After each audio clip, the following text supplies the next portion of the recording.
Alright, so I'm gonna do a little follow-up video on my gun reviews.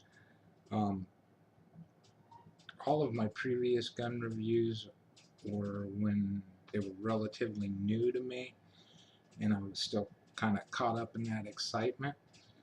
Um, and now that I've had some time to get some experience with each one of the firearms, I want to go over my current thoughts with them.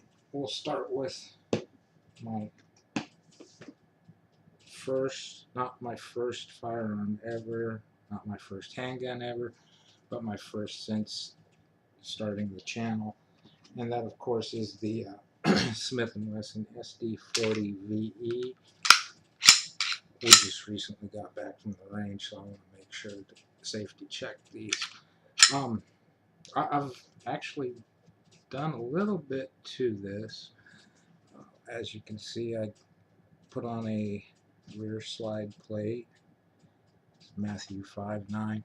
I've also put on True Glow tritium fiber optic sights. I haven't done any work on the internals other than, if you saw my previous video, at one time I did have the stainless steel guide rod in there. I've since removed that and went back to the polymer guide rod, and I won't go into the reasons. If you're interested in that, you can always check the video. This, of course, is 40 caliber, and that's why I got it. You know, all this talk about how the 9 is just as good as the 40 because modern day ammunition has advanced so much. Okay, I get that. 9mm is pretty good with modern day ammo, but you know what? That same ammo translates to 40 caliber. So if 9mm ammo has improved, so has 40 caliber ammo. So all you 40 caliber haters out there, fuck off. I carried this one for probably a good year or two before I got caught up in that whole Smith & Wesson M&P 2.0 craze. And when I saw the reviews and the info coming out on that, I wanted one so bad. I bought into that hype. The improved trigger, you were able to change out the back straps, and it seemed like everything that I wanted. So I went ahead and I got one of those. Oh, back to this. Another thing with these, this one doesn't do it because I don't have a full magazine in there. But that rattle, oh, that rattle just drove me nuts. It's livable though. For the price on this firearm, this is a great beginner's firearm, even in the 9mm. Alright, so let's move on to the next one that I bought, which of course was the Smith & Wesson M&P 2.0. Now, when I got this one, I was going through a transitional time as far as unemployment. I thought I was going to be going back into security work and wanted a duty sidearm, a full-size duty sidearm. This one's completely unloaded, including the mag, because I recently tried to sell this. I've got some extreme buyer's remorse over this. Now, when I did buy it, like I was saying, I was going through a transitional time. I wanted a full-size duty pistol, and for that purpose, I'm sure this is a good firearm for that. However, I concealed carry more than anything now. It's very seldom that I open carry, and trying to find a good quality level 2 or level 3 holster for this isn't as easy as you'd think, especially with the threaded barrel. I had to have my concealment holster custom made for it. Don't get me wrong, it's a good gun. It's not a great gun. The other thing I want to go into is the whole striker fire thing. You'll notice that these these last two firearms are striker fires. That's been relatively new to me. When I first started carrying, I believe my first handgun was a Ruger P89. I'm pretty sure that was double action, single action. I don't really remember because it was back in the 90s, and that was a long time ago for me. Anyways, yeah, I was young and naive and didn't really do a whole lot of research, but that was my duty sidearm when I was working security back then, and it served its purpose well. You know, I had to do a lot of building searches with it, and you know, never had to actually point it at anybody. Thank God, never had to put it into service. I've had to draw it several times, not so much to point at an individual, but of course when we do building searches, we go in with our guns drawn and ready to engage somebody if need be. Anyways, this is far better than that Ruger P89, and this would serve as a good security pistol, good duty sidearm. But back to the whole striker fire and double action. You know, I was relatively new to double action. The first thing I noticed, of course, was I was always hitting low and to the left, low and to the left, always. And that's because I was so used to that single action trigger.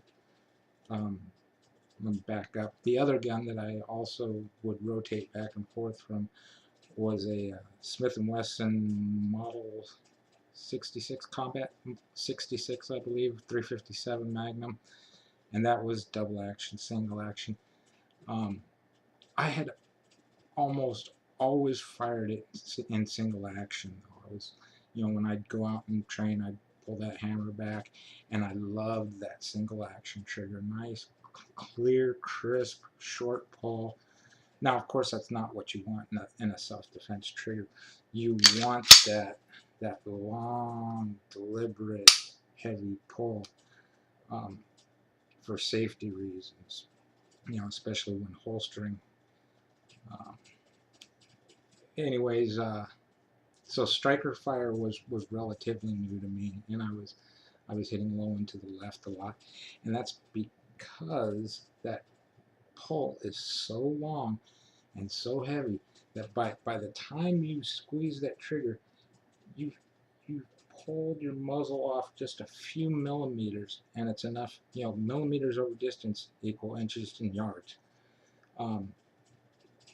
Now, if through a lot of practice and training, you can overcome that, of course. I grew up on double action, single action. Well, not grew up, but I came into firearms, double action, single action.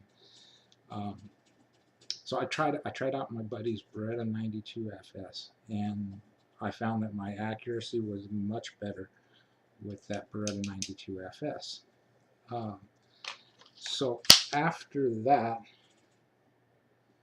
I went on to the next one, which is my current primary carry pistol. Where did I put it? Oh, it's right here in its holster. This one is loaded, so let's go ahead and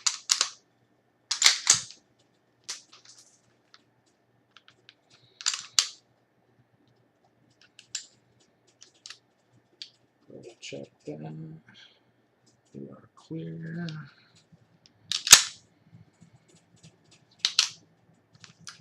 So this is my current primary concealed carry pistol. I've done a little bit of work to it. Of course, I put on the Hogue grip, and I put on TrueGlow Tritium Fiber Optic Pro sights, I believe. No, TFX sights. They're the white front sight. When I got this, I wanted so much to be in love with it, and I am in love with it.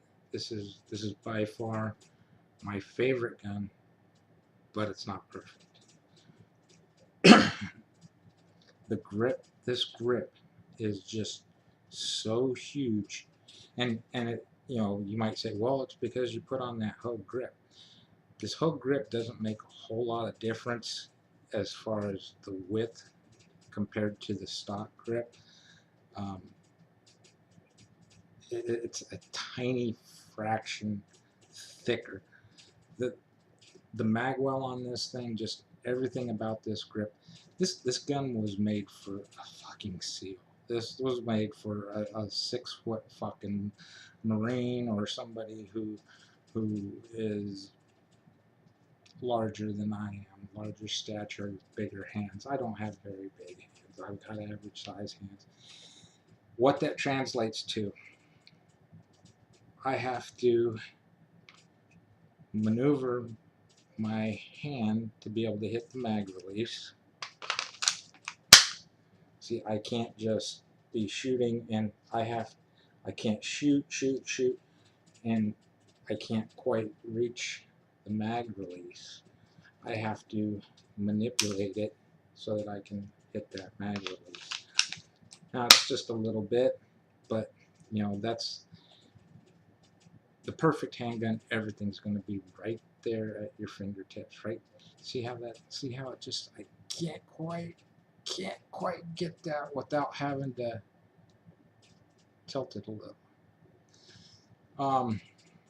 I do like that decocker is put in a position farther up, and once again I have to maneuver it so that I can hit that decocker.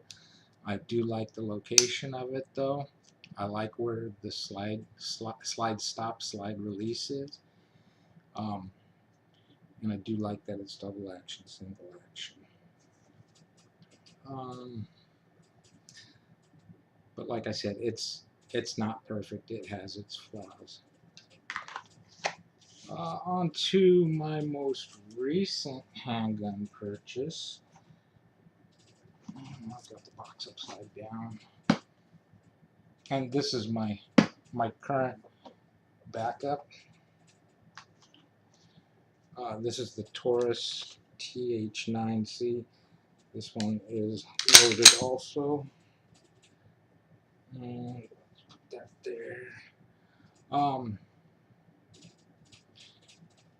It's small. It's got a nice decocker here. The thing I don't like is this is completely opposite of the SIG. The decocker is where the slide stop is on the SIG, and the slide release is where the decocker is on the SIG. It's not that big of a deal. You just have to, I have to know which gun is in my hand at any given time. And it's not going to be that hard to figure out, because this grip is made more for a guy my size. It's not real thick. It doesn't have a whole lot of girth to it. This fits my hand really good. But like I said, it is small. When firing it, I would say this has just as much recoil to it as my my SIG P229 in 40 cal, just because it's such a shorter barrel, and you know, it's got so much kick. The other thing I've noticed about it is it shoots low no matter what, whether it's in double action or single action. And I've seen a couple other videos on this of how it just tends to shoot low, and you know, I just adjust for that with some Kentucky windage. Anyways, I've currently come to the conclusion that I prefer double action, single action over striker fire, and that's why these two particular firearms are my primary and my backup firearms, because they are double action, single action. That's what I shoot well with, so that's what works for me. May not work for you. If you like striker fire, stick with it. If you like 9mm, stick with it. my point is, shoot what you know, shoot what you're good with. Of all of these, there's one gun that I have buyer's remorse over, and that, of course, is the Smith & Wesson M&P 2.0. And I'm not saying it's a bad gun. It does not suit my purposes. For concealed carry, it is probably it is absolutely the worst of all of my handguns for concealed carry. It's probably a great duty sidearm. I have really no need or use for a duty sidearm. Like I said, I concealed carry more than anything nowadays. And the Smith & Wesson M&P 2.0 just does not suit that need. At least the full-size threaded barrel one doesn't. I'm sure that the M&P 2.0 compact is probably really good for that, but then you're sacrificing capacity for concealability. It doesn't hold nearly as much as the full size. The full size holds 17 rounds, and you get an extra magazine with it. So that's a considerable amount of firepower there as far as capacity. It doesn't hold its value very well. Like I said, I recently tried to sell the M&P 2.0. I paid nearly $560 for it new less than a year ago. Got an extra magazine for it, put a customer slide plate on it. When I took it to the same place that I bought it from, they offered me $340 for it with the extra magazine and the custom rear slide plate. And I told them, no, I can't go that low. I don't need the money that bad. Anyways, that's today's video. Just kind of wanted to go over my thoughts on my feelings towards each of those firearms after the newness is wore off. They're all still great firearms, just, you know, each one of them has their flaws.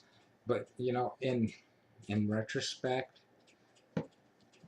I'm really the one that I am the most happy with, and this is going to surprise a lot of you, the one I am the most happy with, and I think was the greatest value, easiest to conceal carry, best capacity, best ergonomics, Smith & Wesson SD40.